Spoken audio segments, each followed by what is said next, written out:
Hello bachcho, let's read our question. So this particular question is specially about idioms, right? और ये question कहाँ से लिया गया बच्चों? हमारे chapter from the diary of the Anne Frank की एक्सरसाइज थिंकिंग अबाउट लैंग्वेज में से। अब अगर हमें समझना है कि ईडियम्स के ऊपर हमें एक्सरसाइज करनी है तो सबसे पहले हम क्या समझते हैं कि ईडियम होता क्या है। Let's understand what is idiom. So बच्चे, ईडियम क्या होता है बहुत ही सिंपल लैंग्वेज में? It is a group of words with a fixed order and with particular meaning. यानी कुछ ग्रुप ऑफ वर्ड्स होता है, दो या दो से ज्यादा, ठीक है, ग्रुप होता है वर्ड्स का और उनका एक फिक्स्ड ऑर्डर होता है, ठीक है, आप उस ऑर्डर को चेंज नहीं कर सकते और उस फिक्स्ड ऑर्डर के साथ एक पर्टिकुलर मीनिंग भी होता है उन वर्ड्स का, ठीक है। तो यानी ईडियम क्या होता है? Group of words with a fixed order and with particular meaning, but the meaning of the idiom will be different from each word. यानी जितने वर्ड से ईडियम बना होगा उन इंडिविजुअल वर्ड्स का मतलब अलग होगा, लेकिन जब हम होल ईडियम का मतलब देखते हैं तो उसका मतलब बिल्कुल उन वर्ड से बिल्कुल डिफरेंट होगा, ठीक है। अब इसका एक एग्जाम्पल समझते हैं। एग्जाम्पल क्या हो सकता है ईडियम का? ये आपने सुना भी होगा बहुत ज्यादा, break a leg, right. Break a leg का मतलब देखिए इसमें कितने वर्ड्स हैं? 3 वर्ड्स हैं बच्चे, ब्रेक अ लेग। तीनों का मतलब अलग अलग है, लेकिन ब्रेक अ लेग का जो होल ईडियम है हमारा, इसका मतलब क्या होगा? गुड लक, ठीक है, which is not even close to break and leg, ठीक है, उसके मीनिंग से बिल्कुल क्लोज नहीं है, तो इसका मीनिंग बिल्कुल ही डिफरेंट है। Break a leg means good luck. तो यानी हमारी ये जो एक्सरसाइज है, हमें इसमें ईडियम्स के मतलब समझने हैं जो हमारे chapter from the diary of Anne Frank में यूज हुए हैं, और हमें कुछ ईडियम्स का और ज्यादा मतलब समझना है। तो चलिए समझते हैं अपना क्वेश्चन।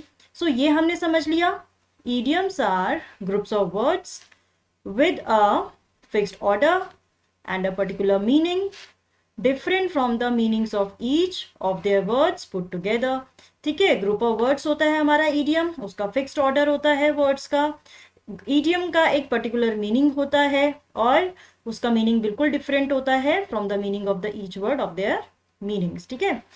सो अब हम क्या, यहाँ पर ये लिखा हुआ है कि ईडियम को हम फ्रेजल वर्ब्स भी कहते हैं। कब? When they are said to be idiomatic when their meaning is unpredictable।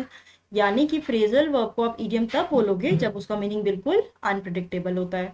For example, do you know what it means to meet one's match, ठीक है, ये भी एक इडियम इन्होंने बताया। मीट वंस मैच का मतलब क्या होता है? ये आपने सुना होगा कि आपको आपके मतलब बिल्कुल ही सिमिलर पर्सन मिल गया जिसमें आपके जैसी क्वालिटीज हैं या आपसे बेटर क्वालिटीज हैं, ठीक है, तो यानी आपको अपना मैच मिल गया है। It means to meet someone who is as good as oneself or even better in some skill और क्वालिटी में वो आपके बराबर है या आपसे अच्छा है, तो यानी वो आपका मैच हो गया। अब यहाँ पर देखिए, do you know what it means to let the cat out of bag, can you guess? अब इस इडियम का मतलब क्या होगा? Let the cat out of the bag यानी कि एक ऐसा सीक्रेट जो बहुत दिनों से छुपा हुआ था उसको रिवील करना, यानी कि उस ऐसे सीक्रेट को नोन बनाना, तो हम बोलते हैं let the cat out of the bag. तो ये कुछ इंटरेस्टिंग इडियम्स हमने डिस्कस किए हैं। अब हमारी एक्सरसाइज क्या कहती है? Here are a few sentences from the text which have idiomatic expression. हमें कुछ सेंटेंसेस दिए गए हैं हमारे टेक्स्ट में से, ठीक है, जिसमें एक इडियम है यानी इडियोमैटिक एक्सप्रेशन है। कैन यू से what means? Okay, what each means, यानी कि अब हमें उस एक्सप्रेशंस को, उन सेंटेंसेस को पढ़ना है और एक्सप्रेशंस का मतलब बताना है।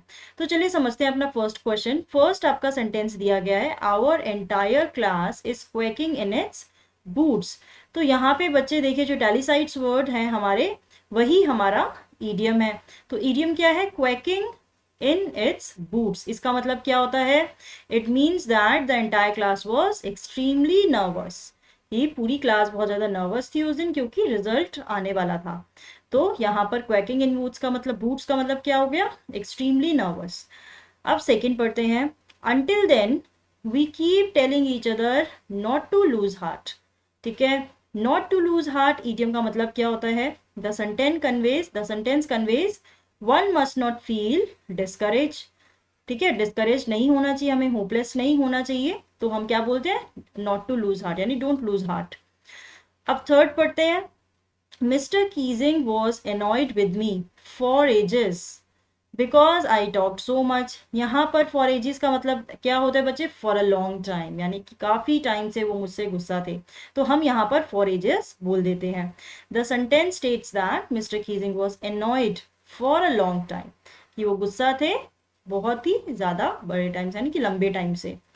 फोर्थ सेंटेंस हमें क्या दिया गया? Mister Keesing was trying to play a joke on me with this ridiculous subject, but I would make sure that the joke was on him। ठीक है, यानी कि joke was on him का मतलब क्या होगा? It conveys a situation when a person tried to make somebody look foolish instead looked ridiculous himself, यानी जब कोई आपका मजाक बनाने की कोशिश करता है उसका खुद का ही मजाक बन जाता है, तो हम बोलते हैं the joke was on him। ठीक है, तो ये हमारे कुछ इडियम्स है जो हमने चैप्टर में से डिस्कस किए हैं। अब पढ़ते हैं second part. Here are few more idiomatic expressions that occur in the text, try to use them in sentences of your own. अब हमें कुछ इडियम्स दिए गए हैं और उन्हें हमें मीनिंग समझना है और उनका सेंटेंस में यूज करना है। ठीक है, तो पहला आपका एक्सप्रेशन है कॉट माई आई। ठीक है, कॉट माई आई का मीनिंग क्या होता है बच्चों? To grab attention. ओके, इसका सेंटेंस क्या बन सकता है? On my way to office something shiny caught my eye, यानी जब किसी चीज पर बहुत ज्यादा ध्यान पड़ जाता है आपका, ठीक है, कोई चीज आपको अपनी तरफ अट्रैक्ट करती है, तो हम बोलते हैं इट जस्ट कॉट माई आई। ठीक है, सो ऑफिस से आते वक्त कुछ शाइनी ऑब्जेक्ट था या कुछ शाइनी था जिसने मेरी अटेंशन ग्रैब करी। अब सेकंड क्या है हमारा? He had had enough.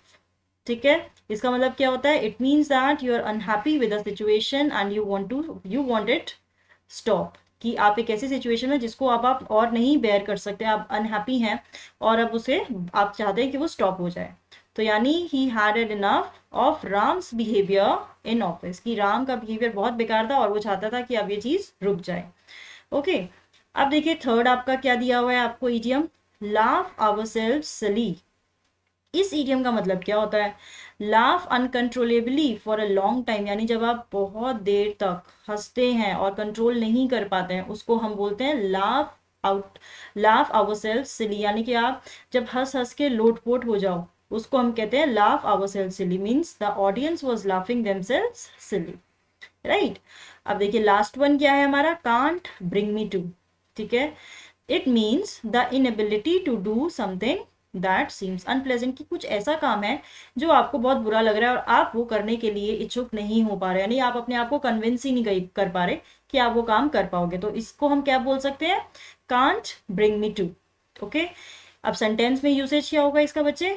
I can't bring myself to go to her and apologise, कि मैं बिल्कुल भी ये काम नहीं कर सकता, बहुत ही अनप्लेजेंट होगा उसके पास जाना और अपनी गलती मानना, यानी अपोलोजाइज करना। राइट, तो ये थे हमारे कुछ इडियम्स बच्चे, और हमने चैप्टर के इडियम्स भी यहाँ पे डिस्कस किए हैं और कुछ एक्स्ट्रा इडियम्स भी हमने डिस्कस किए हैं। So I hope you have understood the answer. All the best.